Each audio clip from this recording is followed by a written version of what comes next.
Hi my crafty friends, welcome back to the art studio at Taslima Maya Art on the Creative Art Collective. If you work with resin, you know the struggle. Sticky messes, endless stirring, those annoying bubbles that just won't quit. Well, today I'm testing out something that promises to make mixing a whole lot easier. This is the Resiners Hand Crank Resin Mixer Kit. It's a manual resin mixer with a spiral silicone paddle, a reusable mixing cup, a protective silicone mat and even a cleaning stick. It's designed to give you smooth, bubble minimized mixes in just seconds. No batteries, no electricity and no more popsicle stick hand cramps. Let's go see if it's worth adding to your setup. Hi everyone and welcome back to Taslima Maya Art. I'm Taz.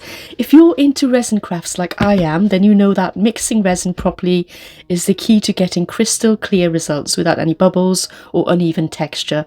So today I'm reviewing the Resiners 3-speed manual resin mixer, which comes with a silicone paddle and a mixing cup, and I'll be testing it out to see if it's actually better than mixing by hand.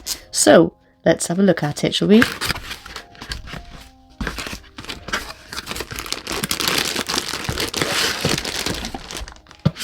So we've got the warranty card as usual, which is fantastic.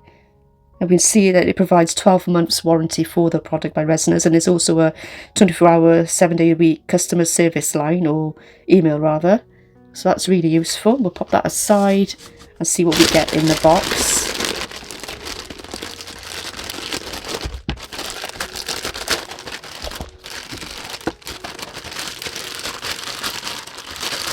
Okay, so I can see we've got a kind of a silicone mat, a drip silicone mat, which is fabulous because it's got all the indentations where resin can collect, and you can just pull that off because it's really good quality silicone by the looks of it.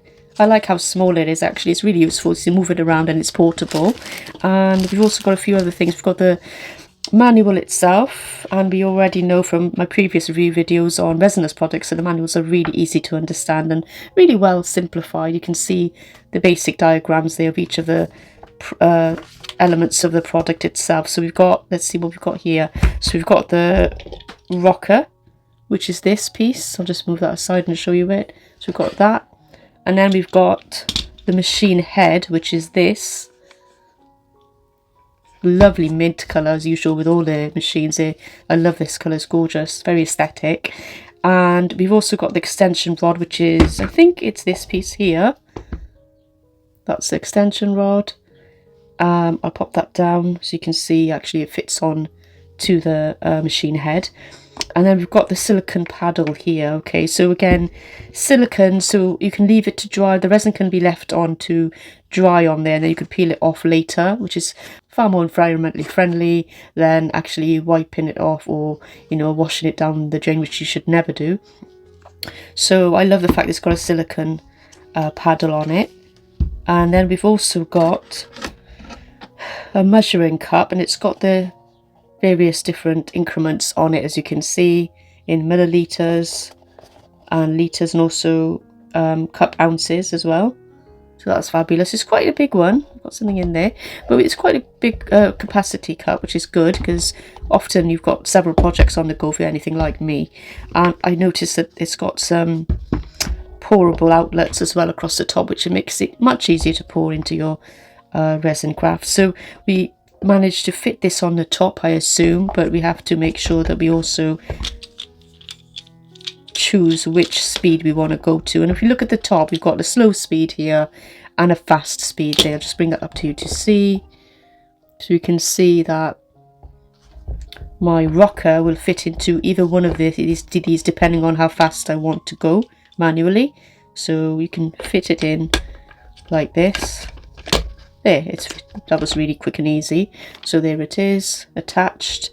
And once I've got my A and B portions of my resin in the resin silicone cup, I can start placing the top on and then twisting it. So let's have a look at that now.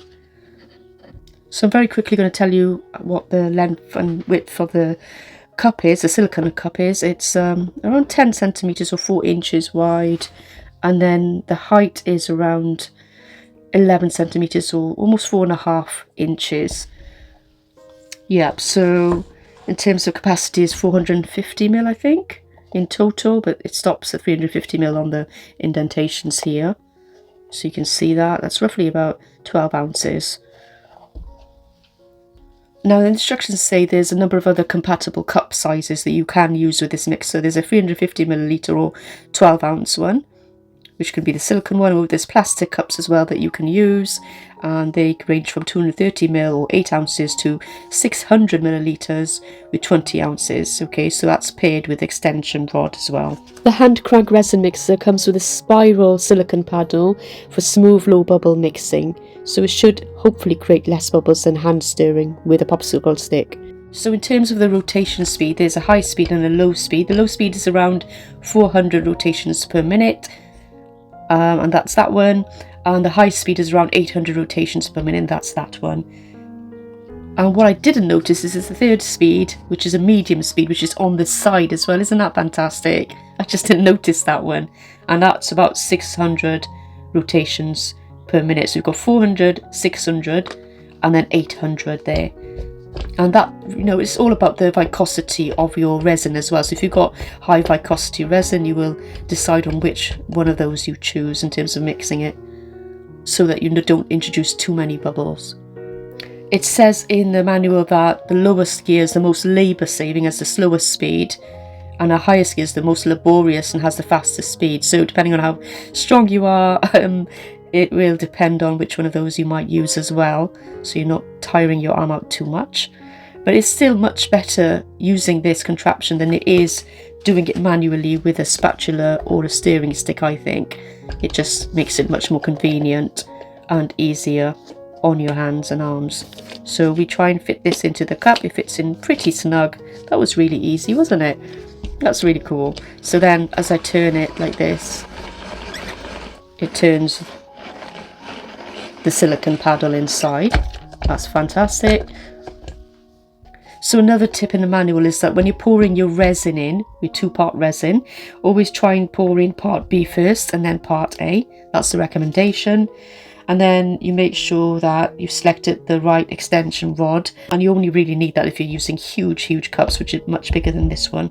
Another recommendation in the notebook is that it's recommended to soak the resin in warm water at low temperatures to stop bubbles from appearing. Now there's two choices after you've used the resin. You can either wipe this down with alcohol spray, isopropyl alcohol, and some wet wipes and throw the wipes away, or you can place it on the resin mat with a resin on it and let the resin drip onto the resin mat and let that cure, and the next time you're in your art studio you can just peel it right off the silicone paddle as well as the mat, and it makes cleanup super efficient. Being a resin artist, I know that fast stirring, especially with power tools, often introduces lots and lots of bubbles, but a cranked paddle is likely to give you much more control. Another tip for beginners is to allow about 3 minutes for bubbles to settle, and for stubborn bubbles you can use a bubble remover machine or a quick pass under a heat source. So things I love about the mixer is that it has 3 speed settings and a soft silicone paddle, as well as a reusable silicone cup. So my first impression is that it feels sturdy enough, and I love that the paddle is silicone, which is flexible, non-stick and super easy to clean. So that's already a win. Now I'm going to put it to the test by mixing a batch of AB epoxy resin using the paddle and the cup.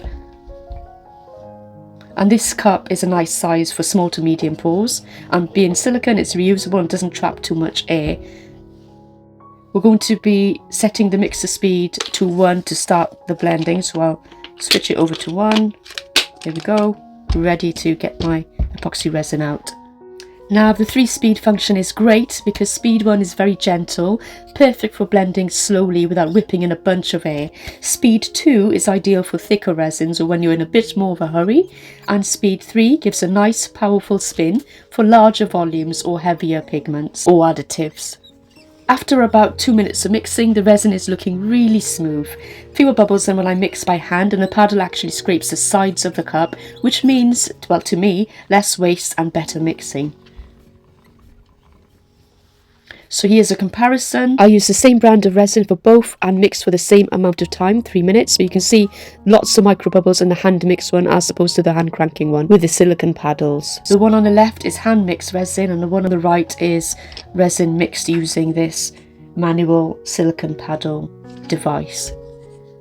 Now I just realised this is the extension they're talking about. So you simply pop this in when you've got a bigger cup onto the other one, and it extends it a little bit longer, so you can attach the paddle to it there, and then it's ready for bigger cups. Okay, as you can see, it no longer fits on this one properly because it's hitting the bottom. So that's the extension bit that we were kind of missing all this time. So I'm just going to do a small demo of me remixing up some resin start to finish. This is J Diction 1-to-1 resin, and one of the things I will say is that I do own the electrical mixer by Resiners, and it's also got other variations of this particular mixer, so you can check out their website to see which one suits your purposes the best. There are at least 3 different variations to choose from. Do use the discount code TaslimaMayaArt for 15% off any purchase that you make. I like to start slow to minimize bubbles, then gradually increase the speed. The paddle does a great job of reaching the sides and bottom, so you're not left with any unmixed resin, which is especially important for deep pours or larger batches.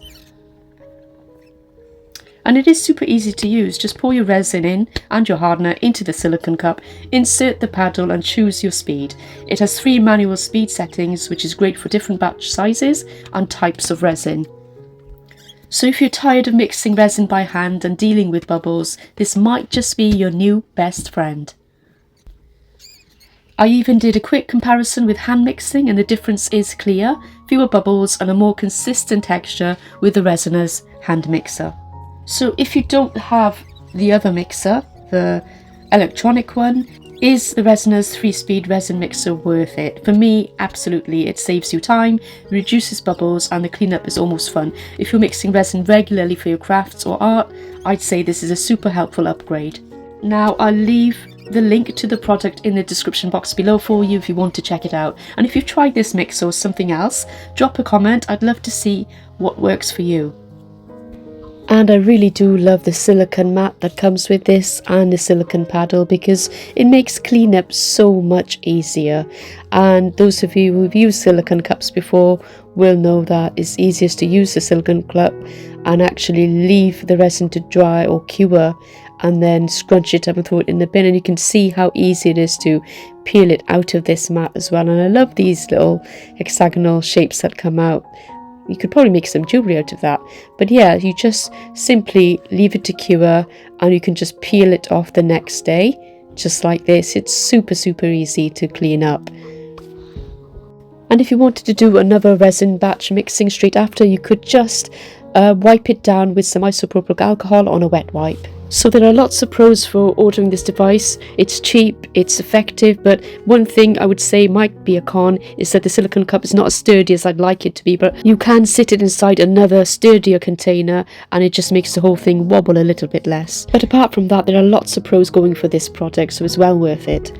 And thank you for watching me on TaslimaMayaArt. Don't forget to like, subscribe and tap that bell icon so you don't miss any resin tips or reviews. See you next time and happy crafting. And don't forget to join us on the Creative Art Collective every Saturday at 6 PM UK, 1 PM EST. Hope to see you in a live chat with me and my fellow artists from around the world. Bye for now.